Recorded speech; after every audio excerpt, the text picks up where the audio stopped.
dia a todos. Sejam todos bem-vindos a essa casa de Jesus. Aos que vêm pela primeira vez, obrigado pela sua presença. Aos que já estão por mais e mais vezes, parabéns pela resistência. E aos que nos assistem pela internet, agora ou futuramente, que sejamos todos apanhados por esse amor divino. Eu resolvi falar hoje de amor. Essa palavra tão linda, talvez a palavra mais pesquisada ou procurada ou dita no mundo. E resolvi colocar essa melodia linda, né, de Almir Sater, que através de uma entrevista ele nos deixou escapar, que praticamente não é sua, e sim uma psicografia, ou seja, essas palavras vêm de cidades espirituais muito avançadas e por isso que ela é tão linda e tão bela. Talvez a palavra amor tenha vários sentidos. A gente pode trazer questões filosóficas e buscar a compreensão de que é um sentimento que leva uma pessoa a desejar o que se lhe afigura belo, digno ou grandioso. Essa seria uma definição filosófica. Nós temos uma definição gramatical para a palavra. Forte afeição por outra pessoa, nascida de laços de consanguinidade ou de relações sociais. Mas será que não é possível amar os objetos? Será que não é possível amar os animais? Será que não é possível amar aquilo que não é belo? Se pensarmos dessa maneira, as duas questões acima não conseguem nos trazer uma definição de amor. É por isso que buscamos, então, uma definição com o olhar do Cristo, que nos diz que é o sentimento mais puro que tem hoje sobre nós. Nos ensinou, através dos seus exemplos, principalmente, que devemos amar a Deus, ao próximo e a nós mesmos. E o que a doutrina espírita nos diz sobre o amor? O que o Espiritismo pode nos falar sobre esta palavra? E se nos aprofundarmos um pouquinho mais, qual é o conceito por detrás dessa palavra? Então vamos conversar sobre isso. Geralmente remetemos a palavra amor ao ato conjugal, nossos cônjuges, ou então amor amor maternal de mãe, amor filial para os filhos, mas e o amor fraternal? O amor que envolve a todos nós. O apóstolo João nos diz que Deus é amor. Muito forte. E olha o que Jesus também nos traz. Os meus discípulos serão reconhecidos por muitos se amarem. Eu peço que cada um de vocês guardem essa frase para que nós conversemos sobre ela no finalzinho da exposição. Os meus discípulos serão reconhecidos por muitos se amarem. Porém, eu pretendo me ampliar em uma definição de Emmanuel, que foi o mentor espiritual de Chico Xavier, que hoje Emmanuel já está encarnado, segundo as psicografias, já está conosco, terá uma missão dentro da área da filosofia, dos ensinos, talvez seja um grande didático, professor. Mas enquanto estava desencarnado, através de grandes obras, em uma delas, Pensamento e Vida, ele nos traz a definição de amor, talvez de uma maneira muito além do que nós consigamos compreender. E é sobre isso que eu gostaria de conversar com a ajuda das palestras do Haroldo, que eu peço desculpa se estiver plagiando até os seus exemplos. Olha o que Emmanuel nos fala. O amor puro é o reflexo do Criador sobre as suas criaturas. E ele continua. É o plasma divino com que Deus envolve tudo o que é criado. Para quem estuda um pouquinho mais a doutrina espírita, essa não seria a definição de fluido cósmico universal? Para os que estão chegando a primeira vez, não tenham conhecimento disso, nós conhecemos na doutrina espírita que tudo está emergido nesse fluido cósmico universal.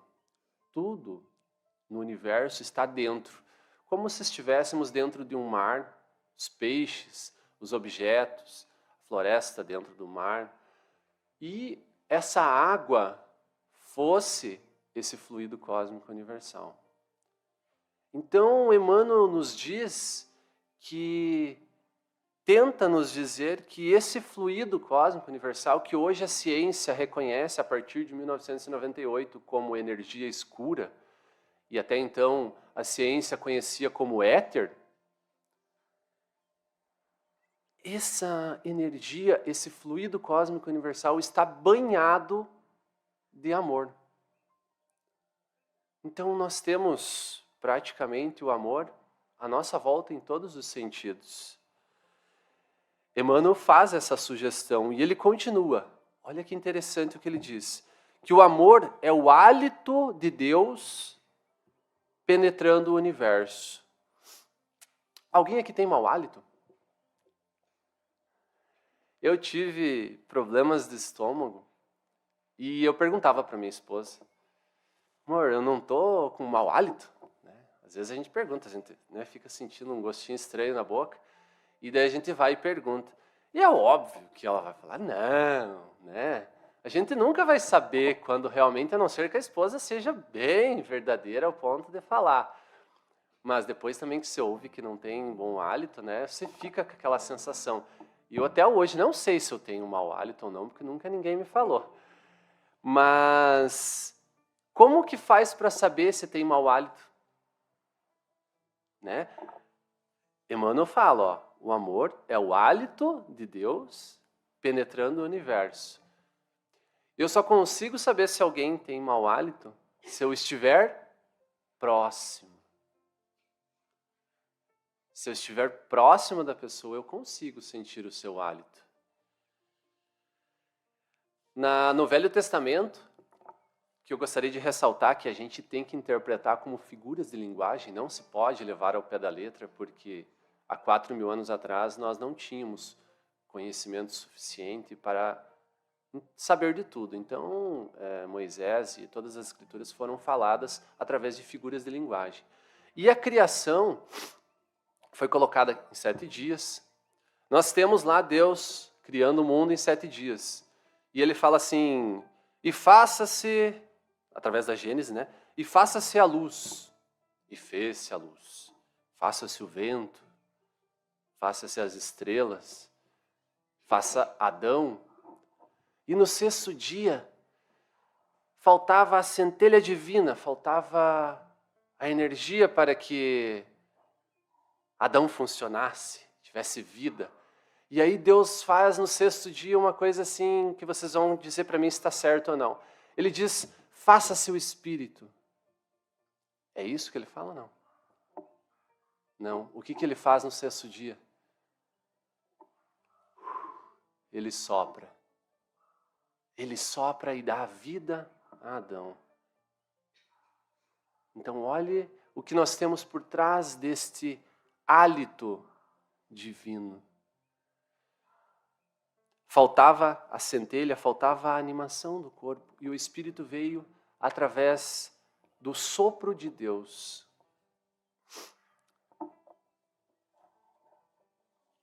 Tanto é que no 7º dia, após soprar, o que Deus faz? Descansa. Por que ele descansa? Lembremos que sempre é figuras de linguagem. Ele descansa porque para soprar, nós temos que dar tudo de nós. Alguém aqui já teve a infeliz ideia de chegar em festa de aniversário antes?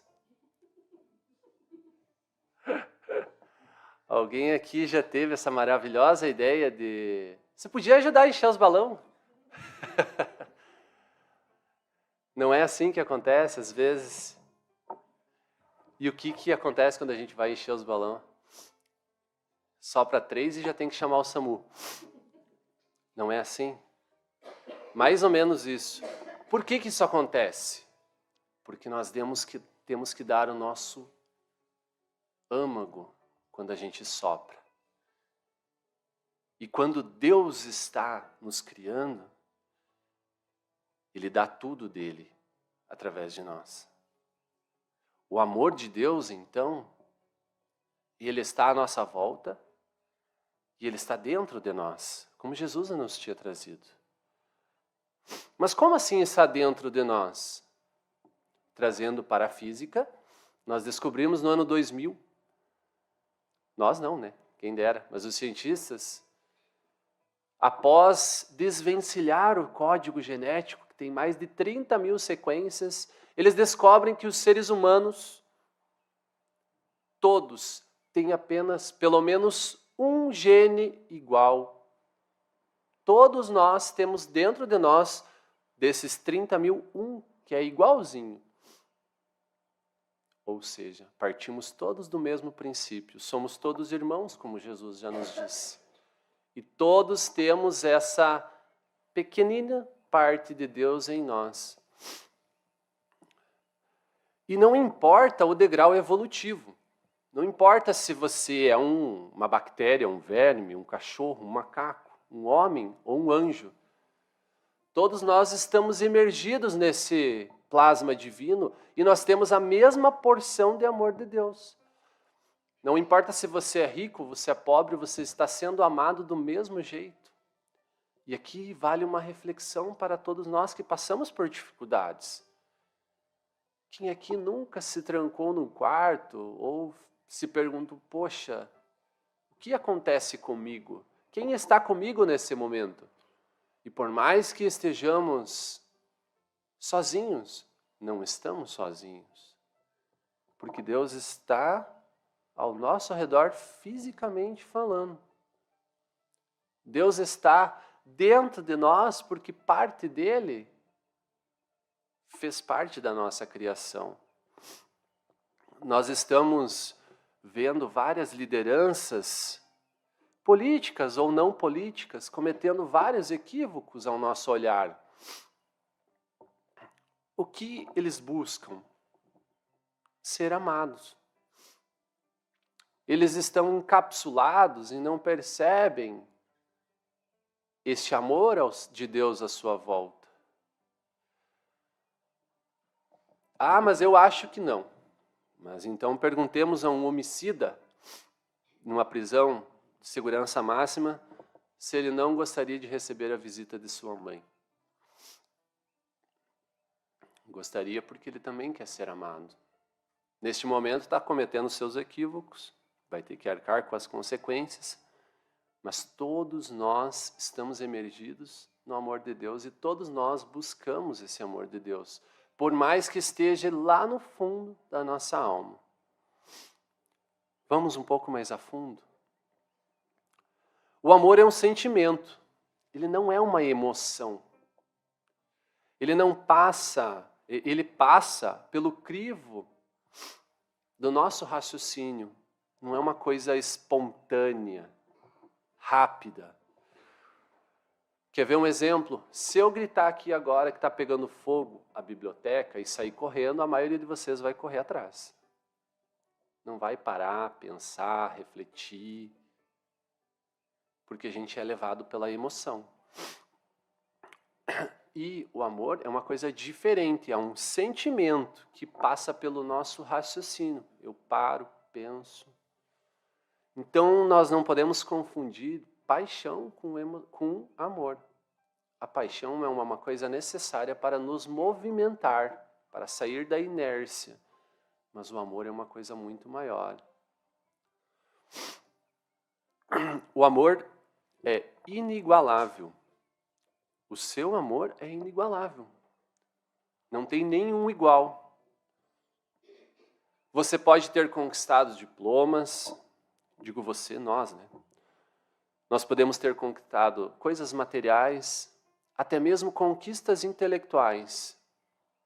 Porém, o que nos torna diferentes é a nossa essência, é o nosso amor. Porque, vejamos outro exemplo. Se eu falo assim, eu gostaria de visitar minha mãe, faz uns 2 anos que não a vejo. Estou com uma saudade, né, da minha mãe e tal. o meu vizinho olha para mim, né, e fala assim, não, mas a minha mãe é louca de boa. Vem aqui com a gente almoçar, você vai matar a sua saudade. É a melhor mãe do mundo. Não, mas eu queria a minha mãe. Mas por quê? A minha mãe também serve. Ela vai te dar o carinho e a atenção. Não é a mesma coisa. Então, cada um de nós tem esse amor próprio. E é isso que nos diferencia. Não é o que a gente tem ou o que a gente possui momentaneamente, mas é a nossa força interior, o nosso amor interno. E é por isso que não se explica, às vezes, mães que nunca abandonam seus filhos, mesmo na delinquência, a gente não consegue explicar. Porque o amor de mãe é quase que a base do amor de Deus. É como se fosse um pequeno exemplo de como seria o amor de Deus, que nunca nos esquece. Vocês, avançando um pouquinho mais, vocês acreditam em energias não visíveis? Por exemplo, aquilo que os nossos olhos não captam, a gente acredita? Ou será que acreditamos somente naquilo que os nossos olhos enxergam? Se ainda temos dúvida, como funciona o nosso celular? Como funciona o GPS? Né? O GPS manda uma energia lá para cima e depois vem a informação de que aonde a gente precisa, através dos satélites. Como funciona o Wi-Fi da casa de vocês? Como que pode, dentro do banheiro, funcionar a internet? Né? Então, são ondas que viajam no espaço, que a gente não enxerga, mas que elas entram nos ambientes. Como que funciona o raio-x? Os televisores? Ou a gente acha que as imagens vêm por dentro do fio e chega na nossa TV? Não, são apenas ondas que carregam informações e são traduzidas. Assim como o rádio. E o que isso tem a ver com amor? Por que eu estou falando isso? Porque do mesmo jeito que existem essas ondas, se agora vocês acreditam em energias que não podem ser vistas, vocês podem acreditar que o nosso pensamento também cria essas ondas. O nosso pensamento cria ondas eletromagnéticas, como está na imagem, e essas ondas viajam o universo. São as ondas mentais, quase igual às ondas do Wi-Fi, só que são bem mais finas, formadas através do nosso pensamento contínuo. Nós temos o nosso corpo espiritual, o nosso cérebro espiritual, nós temos o nosso corpo carnal. E quando a gente pensa em algo, a gente pensa com a mente, não com o cérebro. A gente pensa com a alma, com o que vem de dentro. O cérebro apenas codifica esse pensamento. O que tudo isso tem a ver com amor? O amor é a onda mental de Deus. Essa onda que nós emergimos, Deus também manda essa energia para nós. Só que ele vibra numa frequência muito mais alta. Não são pensamentos básicos, pensamentos talvez equivocados, que vão se conectar a essa onda de Deus. Precisamos pensar coisas boas. Por exemplo, eu penso bem sobre o meu filho, mando energias positivas para ele, faço uma oração. Naquele momento em que eu faço esse tipo de pensamento, eu crio um triângulo amoroso com Deus. Ou seja, tanto eu quanto ele estamos emergidos na mesma onda mental. É como se estivéssemos captando o mesmo sinal de Wi-Fi. Está roubando o sinal da internet de Deus. Nós emitimos onda de pensamentos com aquele que nós amamos. Mas para isso tem que haver uma sintonia, não é todos os pensamentos que vão sintonizar com o amor de Deus. Se eu estiver, um exemplo, nós tínhamos a sopa, né, na casa espírita. Eu poderia entregar 1000 sopas para 1000 pessoas. Se eu estivesse entregando as sopas pensando nos boletos ou pensando nas dificuldades da vida, eu não estou praticando caridade. Caridade material talvez, mas caridade moral não. Porque eu preciso criar uma onda mental condizente com o que eu estou fazendo. A partir do momento que eu penso no próximo, eu estou lá no trânsito, dirigindo e pensando, cuidando do próximo, isso é caridade moral. Ou seja, eu estou entregando a sopa. Poxa, que bom entregar essa sopa. Essa pessoa estava com fome e eu estou mentalizando coisas boas. Isso é caridade. E é por isso que Kardec falava que fora da caridade não tem salvação. Por quê? Porque a partir do momento que eu desempenho a minha parte frontal do cérebro, pouco utilizada por nós, criando ondas de pensamento que se preocupam com o além, com o próximo, não utilizando as partes de trás do cérebro, pensando somente em coisas básicas, em coisas materialistas, aí eu me conecto a Deus. Eu me conecto a essa energia que emana no ambiente. Então, não basta eu apenas dar. Eu posso dar roupas para me livrar das roupas que estão me incomodando.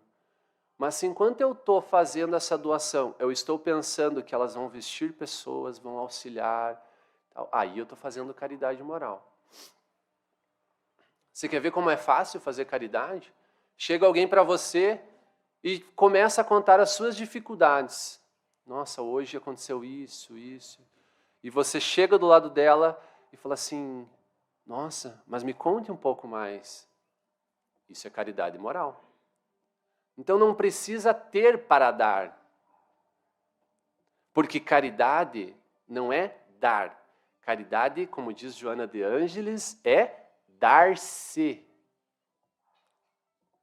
Então eu posso praticar a caridade em qualquer momento da minha vida. Voltando a esse amor divino, a gente percebe então que a caridade, o momento de auxiliar, o momento de estar conectado com o próximo, é uma das formas que nós temos de estar conectados a Deus, a esse amor divino. E isso faz com que a gente reflita sobre muitas coisas da nossa vida. Uma delas, por exemplo, por que às vezes eu não gosto de um familiar meu? Já pararam para pensar que às vezes a gente tem alguns familiares que a gente não se dá tão bem, né? Tem pessoas que a gente se ama um monte, tem pessoas da família que a gente... Poxa, está na nossa família, né? O que aconteceu ali? Nós temos uma situação em que, em outro processo ou em outra encarnação, os pensamentos emitidos para aquela pessoa que está hoje na nossa família foram de anti-amor. Foi contra a criação de Deus. Foi de ira ou de outro sentimento perverso. Então eu criei um elo com aquela pessoa, como está ali na imagem, mas com uma onda mental mais grossa, mais escura, mais perversa. E como que Deus age? Deus age através do amor. Então nós vamos precisar luminescer essa onda mental. Então o que Deus faz? Coloca na nossa família. Para que a gente aos poucos quebre esse elo e transforme esse elo num elo de amor. Então isso explica o porquê que às vezes a gente não tem tanta facilidade com algumas pessoas que estão próximas de nós. São pessoas que já participaram da nossa vida, mas que a gente acabou criando algum tipo de resistência.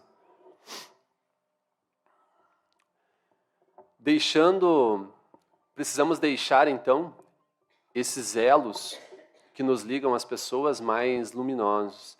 Por exemplo, se os laços forem bem fortes, esses laços que a gente vai criando através do nosso convívio com as pessoas, do nosso pensamento, por exemplo, um pet. Quem aqui tem um pet que ama, né? Eu deposito sobre ele o amor. As ondas mentais vão e vêm até ele. E eu vou criando um laço de amor com esse pet. Após o seu desencarne, o que vai acontecer?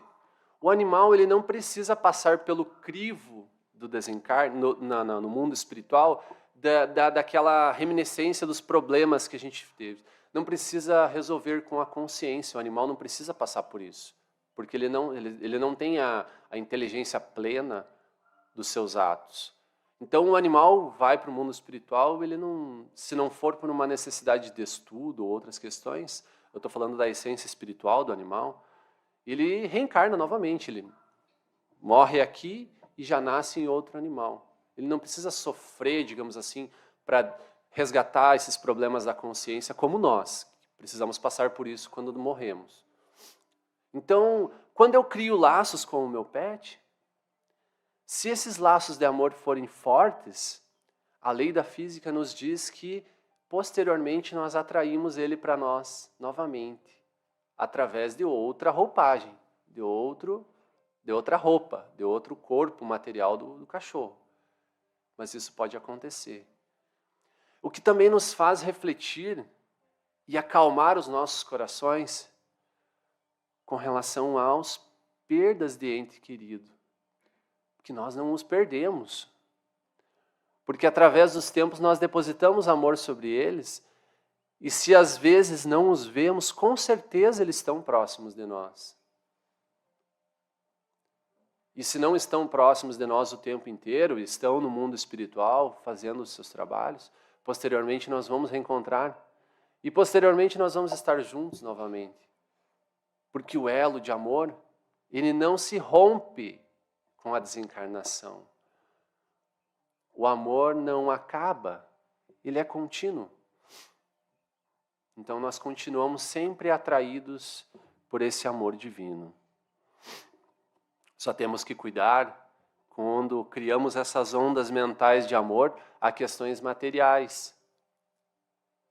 Casas, joias, heranças. Porque daí vai começar a surgir as almas penadas. As casas mal assombradas vêm dessas questões. O espírito, a pessoa encarnada, deposita tanto amor, tantos laços sobre aquele material que ela não consegue se desvencilhar após o desencarne. Então ela fica muito próxima ali, ela não consegue sair de perto. Lembremos também que essas energias podem ser depositadas negativamente sobre os outros. E aqui nós poderíamos entrar no ramo das obsessões. O que são obsessões? Amor invertido, né? Anti-amor. Então eu crio um laço com a pessoa de ira ou de outro sentimento. Não de ódio ou de raiva, porque a raiva, ela é uma emoção, ela não é um sentimento. E como nos diz Haroldo, tem momentos da nossa vida que a gente até precisa da raiva, para dar aquela chacoalhada, aquela balançada, sair da inércia. Então a raiva ela não é. Nós estamos falando de ira. Ira é um sentimento, porque daí eu desejo o mal do próximo. Tudo aquilo que fazemos ou pensamos durante o nosso dia vai jorrando essas energias para o universo e a gente vai criando uma enorme rede de circuito onde eu acabo me conectando com sentimentos semelhantes. Se eu penso bem, eu me conecto a pessoas que estão pensando do mesmo jeito. Se eu emito pensamentos equivocados, eu sintonizo na mesma frequência dessas pessoas. Alguns exemplos de como a gente pode utilizar esse amor divino na nossa vida. Até citei já, né? Estou andando de carro, pensando no auxílio do próximo, cuidando da via como num todo. Estou lá fazendo comida. Quem aqui nunca pensou assim, ai, que saudade da comida da minha mãe ou da minha avó, né? Nunca tiveram esse sentimento? Vocês acham que a propaganda que tem lá daquela marca, que tem um cantor falando que tem amor no tempero, é mentira? É verdade. E é por isso que alguns alimentos com o mesmo tempero, o gosto é diferente. Porque se eu faço o alimento mexendo no celular, xingando o cachorro, né? Assistindo a TV, vendo o noticiário, aquele alimento vai alimentar a minha família fisicamente. Espiritualmente, não. E nós somos dois, nós somos corpo físico e corpo mental. O corpo mental precisa de energia eletromagnética. O corpo mental, o nosso corpo espiritual precisa de energia eletromagnética. E da onde que vêm as energias eletromagnéticas? Do nosso pensamento.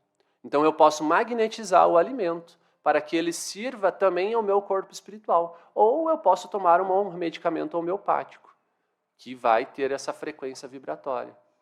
Ou eu posso ter um sentimento de amor. Ou eu posso ter outro sentimento. Então a gente precisa ter essa ciência.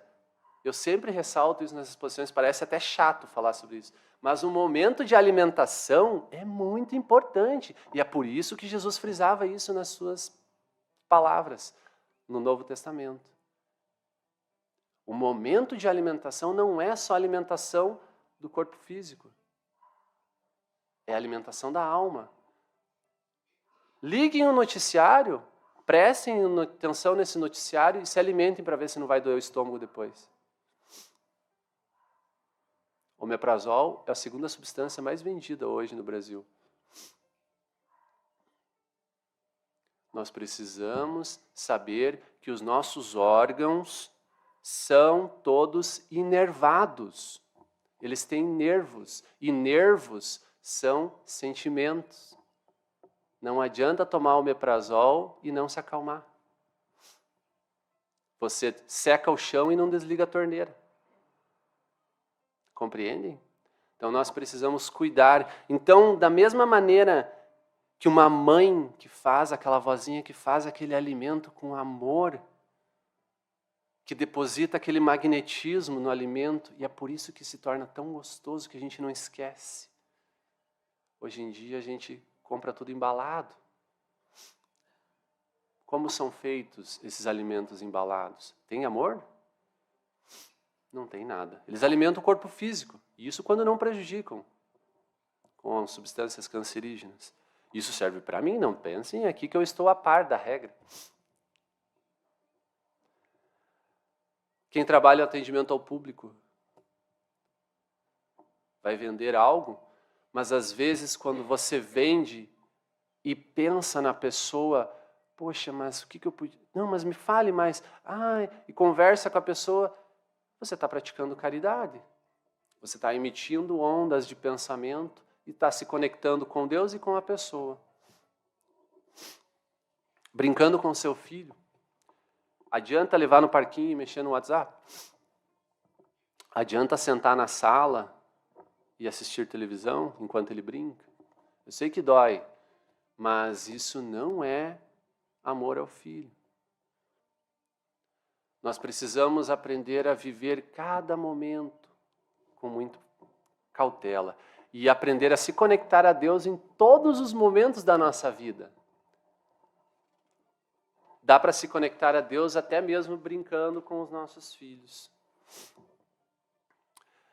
Rumando para a parte final, todos os que amam, que utilizam a energia de Deus para formar essa conexão universal, essa conexão de amor, todos nós que utilizamos desse amor divino, com certeza estaremos vivenciando neste novo mundo de regeneração que nos aguarda. Porque vocês lembram da frase que eu falei lá no começo? Que os meus discípulos serão reconhecidos por muitos se amarem. E a gente tem que sempre lembrar dessa fala. Nos momentos de dificuldade, fechemos no nosso quarto, estimulemos o nosso pensamento através da oração, através do bom sentimento. Nos conectemos a essa rede de amor ao qual o Mestre Divino nos traz, ao nosso Criador, a Jesus, que é nosso Mestre Divino, nosso guia e modelo. Nós precisamos pensar sobre isso porque são chegados os tempos que Jesus nos anunciou. E quais são esses tempos? São os tempos em que viveremos na terra o reino dos céus. O momento dos justos.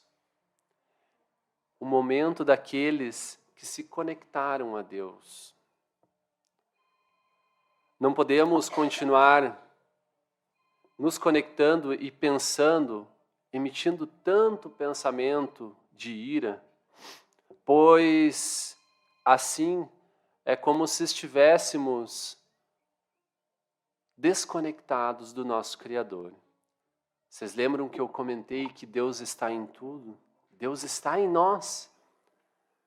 Então a gente precisa perseverar, ser resistente, não ser tão abocanhado por essa onda de ódio que às vezes avança pela nossa sociedade, porque Jesus nos mostrou que não é por esse caminho que a gente precisa andar. Então, nos momentos de dificuldade que fazem parte do nosso processo evolutivo, fazem parte do momento atual em que nós estamos hoje no orbe terrestre, a gente precisa se conectar a Deus, se conectar a esse amor divino.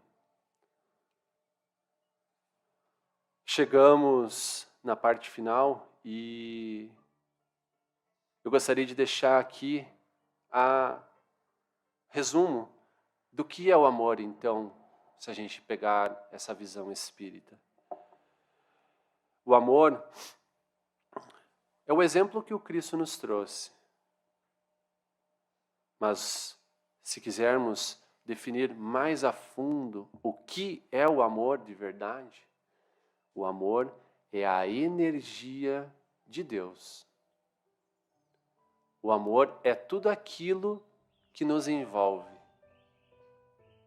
O amor é aquilo que toca nós com a criação. O amor é o sentimento maior que existe dentro do nosso coração. Sabendo que podemos alcançar nossos objetivos como encarnados, busquemos nos conectar a esse amor, a essa rede, a essa energia que hoje alimenta todo o nosso orbe. Porque se nós se conectarmos a essa rede de energia de Deus, nós regressamos ao Criador e voltamos aos seus braços. Fiquem todos com nosso Mestre Jesus, fiquemos todos com Deus e que tenhamos um ótimo domingo. E obrigado pela paciência.